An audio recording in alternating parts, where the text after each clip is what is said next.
ఈ క్రియాకలాపాలలో లోకానికి ఉపయోగపడేవి కొన్ని, లోకానికి ఏమీ ఉపయోగం లేనివి కొన్ని, తనకు మాత్రమే ప్రయోజనాన్ని కలిగించేవి కొన్ని ఉంటాయి. కాగా మరికొన్ని లోకానికి ఉపయోగం కలగకపోగా ప్రమాదాన్ని కలిగించేవి ఉంటాయి.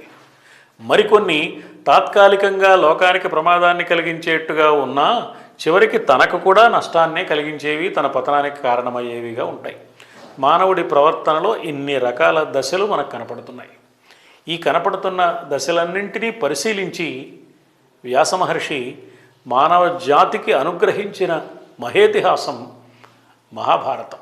ప్రారంభంలో ఇది జయము అని, తర్వాత కొంచెం పెరిగిన తర్వాత భారతమైందని, మరింత పెరిగి మహాభారతమైందని, 1,25,000 శ్లోకాలతో ప్రపంచ వాంగ్మయంలోనే బృహత్తరమైన గ్రంథంగా మహాభారతం వచ్చిందని లోకంలో ఒక ప్రతీతి మనకి వినపడుతూ ఉంటుంది.